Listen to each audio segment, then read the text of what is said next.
Hey guys, this is Ketchup Tooth. Okay, so yeah, I have a whole lot to explain here. So I guess, like, many of you may not exactly realize it, but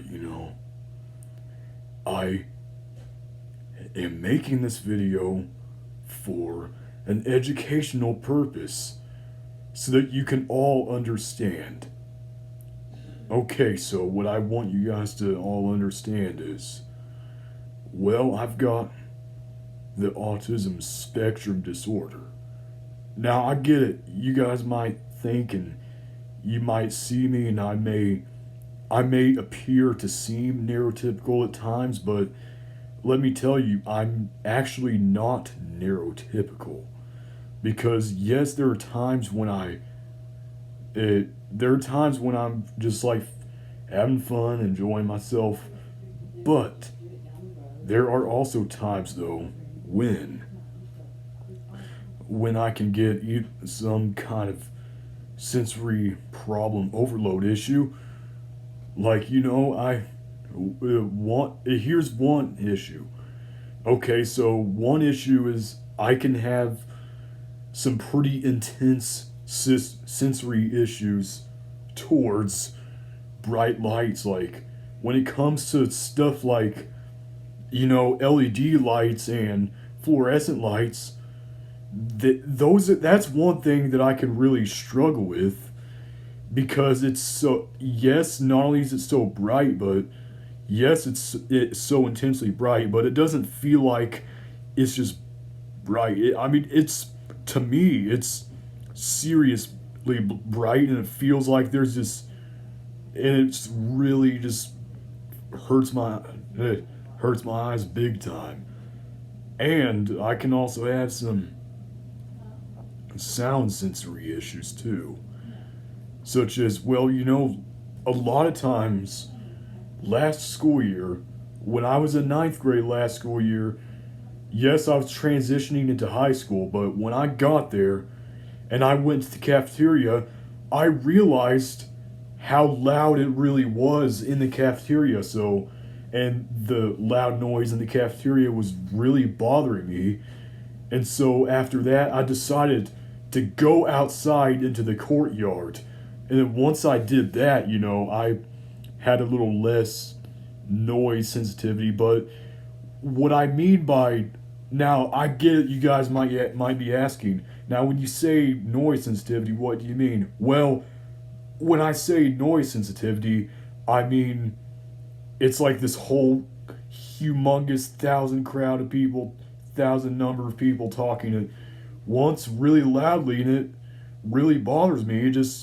It really hurts my ears, and so one day I decided I was gonna go eat outside for the rest of the school year, and so I that was exactly what I ended up doing.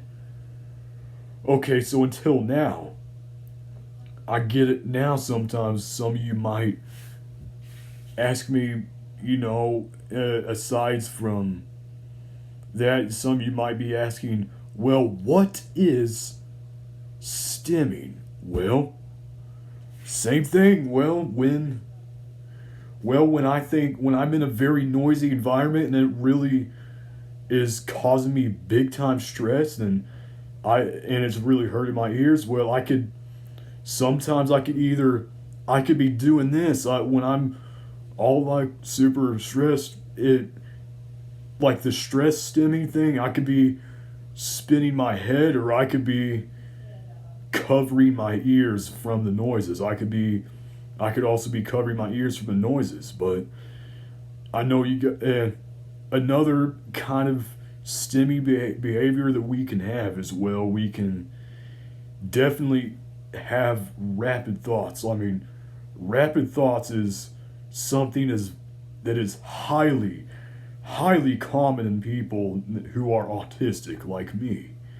I tend to have rapid thoughts all the time. Okay, so I get it. Now, some of you might be understanding, okay, so you guys are asking, aside from sensory issues and stimming issues. Well, what I can explain is with us, like me being an autistic person, when I'm having the stimming behaviors, it can be either, well, it's not always from a loud noise overload. Sometimes it could be I could be waving my hands outwards, or just, really moving my arms around when I'm just super happy, feeling like happy, playful. That's just part of my way of expressing like my happy emotions. Or I could be pointing my thumbs up like this big time when I'm really happy. But what I can explain is, autistic stimming, it's not always bad. It's not always. It doesn't always indicate that something is bothering us. But sometimes it does. Honestly, one other thing that I can really struggle with sometimes is social anxiety. I get social anxiety when I'm in brand new social situations, when I'm meeting brand new people. It's like, especially on the first day of the school year, that's one of the days where I have severe social anxiety, because it's like so many people are coming right at me, like meeting me, and I'm just go, well, it's nice to meet you. Well, I am trying to, well, what I'm really trying to do is I'm trying to stay calm, but I'm really trying my best not to like randomly flip out in front of a classroom. It's like, but one, but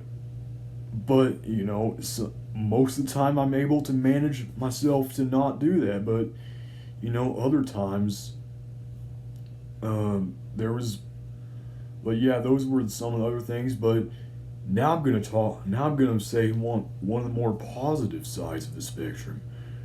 Well, yes, it could be the happiness, doing our happiness stimming thing, but one of the more positive ends of the spectrum is, well, us as autistic people. Well, when we want to learn about something, we tend to dive into the deepest details about that specific subject that we're trying to learn about. And when we want to learn about something, we will not hesitate to try to learn as much about as we can possibly can. Because me personally, I don't hesitate when I have something that I want to deeply learn about the most.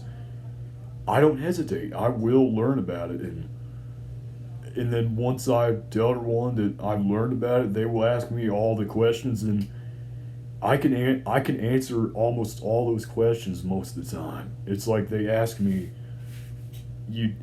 It's like some of these people, they don't. Some of these people don't really know much about the thing that I had just learned about, that was the thing that I wanted to learn about.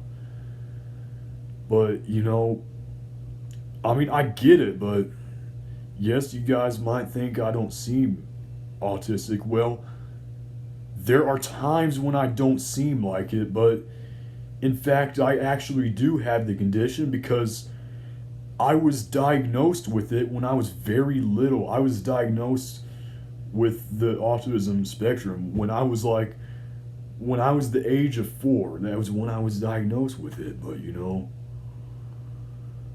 well, guys, I really hope you guys enjoyed this video. But guys, if you guys have any questions, please leave a comment below.